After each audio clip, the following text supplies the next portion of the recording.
Last lab ലെസൺസിലേക്ക് വീണ്ടും സ്വാഗതം. Revision വീക്കിലേക്ക് നമ്മൾ എത്തിയിരിക്കുകയാണ്.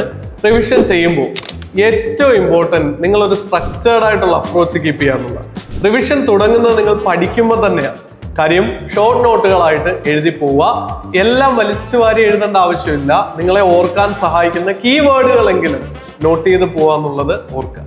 രണ്ടാമതായിട്ട് PYQ ബേസ്ഡ് ആയിട്ടുള്ള ടെസ്റ്റുകൾ നമ്മുടെ AIIMS ടെസ്റ്റ് സീരീസ് വളരെ ചെറിയ ഫീസിൽ അവൈലബിൾ ആണ്. 10,000-ന് മുകളിൽ ചോദ്യമാണ് വിത്ത് ഡീറ്റെയിൽഡ് എക്സ്പ്ലനേഷൻ അവൈലബിൾ ആയിട്ടുള്ളത്. അപ്പോൾ ഏതെങ്കിലും സോഴ്സിൽ നിന്ന്, ഇത് തന്നെ എന്നല്ല ഞാൻ പറയുന്നത്, ടെസ്റ്റുകൾ എടുക്കുക. മൂന്നാമത്തെ ഫേസ് ആണ് റിവിഷൻ്റെത്, സെൽഫ് അസസ്മെന്റ്. ഈ ടെസ്റ്റ് എടുത്തതിനെ ബേസ് ചെയ്ത് തെറ്റിയ ചോദ്യങ്ങൾ അല്ലെങ്കിൽ ശരിയായ ഏരിയകൾ ഏതാണെന്ന് കൃത്യമായ ധാരണ ഉണ്ടാക്കുക. തെറ്റിയ ഏരിയകളെ വീണ്ടും പഠിക്കാനായിട്ട് വീണ്ടും റിവിഷനിലേക്ക് കടത്തിവിടുകയും ചെയ്യാം. അറിയുന്ന കാര്യങ്ങൾ റിവൈസ് ചെയ്യാനാണ് എല്ലാവർക്കും ഇഷ്ടം. നമുക്ക് ഇഷ്ടമുള്ള യൂണിറ്റുകൾ വീണ്ടും പഠിക്കാനാണ് എല്ലാവർക്കും ഇഷ്ടം. അത് വേണ്ട, തെറ്റുന്ന ചോദ്യങ്ങളാണ് നമ്മളെ ഹെൽപ്പ് ചെയ്യാൻ ഓർക്കുക. റിവിഷനിലേക്കും സെൽഫ് അസസ്മെന്റിലേക്കും പോവുക. ഈ 3 സ്റ്റെപ്പ് പ്രോസസ് പരീക്ഷാ ഹാളിൽ വിജയത്തിലേക്ക് നിങ്ങളെ എത്തിക്കും എന്നുള്ളത് ഉറപ്പാണ്. All the best.